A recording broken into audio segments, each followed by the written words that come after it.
حقیقت پلس کے معزز دوستو السلام علیکم۔ اچھا، بلاول زرداری جو ہے یہ اپنے والد کی کرپشن کو چھپانے کے لیے کسی بھی حد تک جا سکتا ہے۔ سب سے پہلے تو یہ کہیں کہ جی جمہوریت کو خطرہ ہے، مہنگائی ہو گئی ہے، یہ ہو رہا ہے، وہ ہو رہا ہے۔ دوسری جانب آصف علی زرداری راؤ انور کو ہر حال میں بچانے کی کوشش کریں گے۔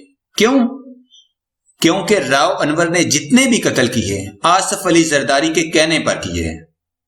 اس سے آصف علی زرداری خود بھی پھنس سکتے ہیں۔ دوسری جانب پی ٹی ایم کا جو منظور پشتین ہے وہ تو بیرونی ایجنسیوں کے اشاروں پر چلتا ہے۔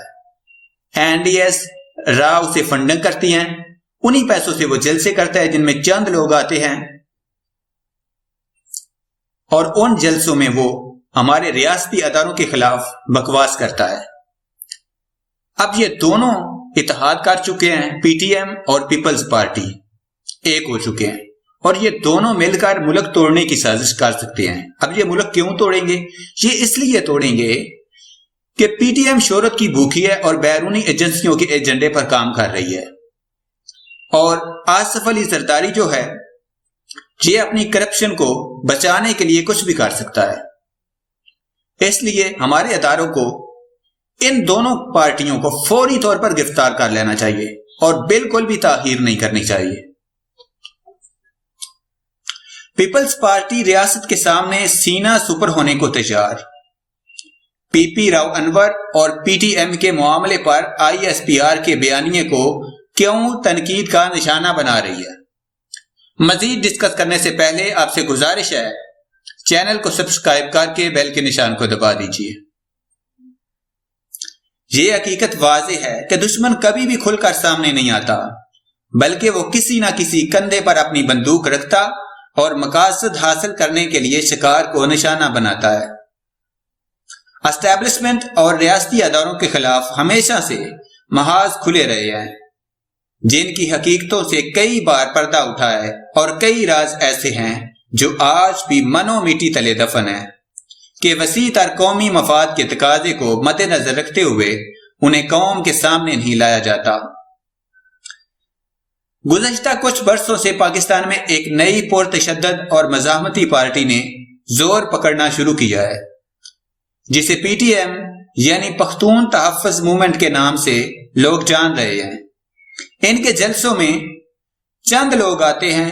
پارٹی کا مرکز خیبر پختونخوا ہی ہے، تاہم پارٹی کے سربراہ منظور پشتین لاہور میں بھی ناکام ترین جلسے کا انعقاد کر چکے ہیں۔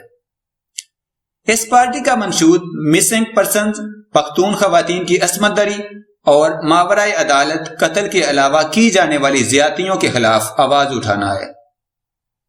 مگر آہستہ آہستہ اس جماعت میں شدت آتی گئی اور یہ انتہا پسندی کی طرف چلے گئے۔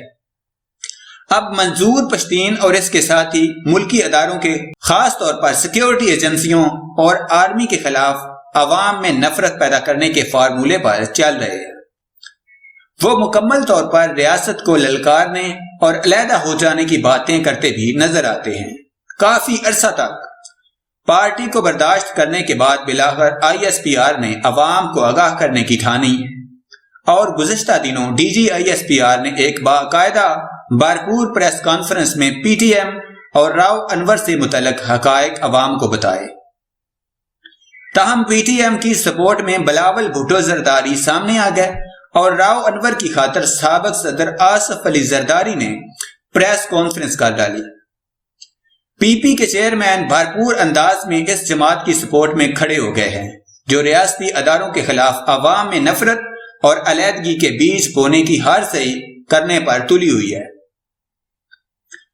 راؤ انور نے 400 کے قریب ماورائے عدالت قتل کیے، جبکہ پی ٹی ایم نے کئی فوجی جوانوں پر تشدد کیا اور انہیں ملک دشمن عناصر سے فنڈنگ بھی کی جا رہی ہے۔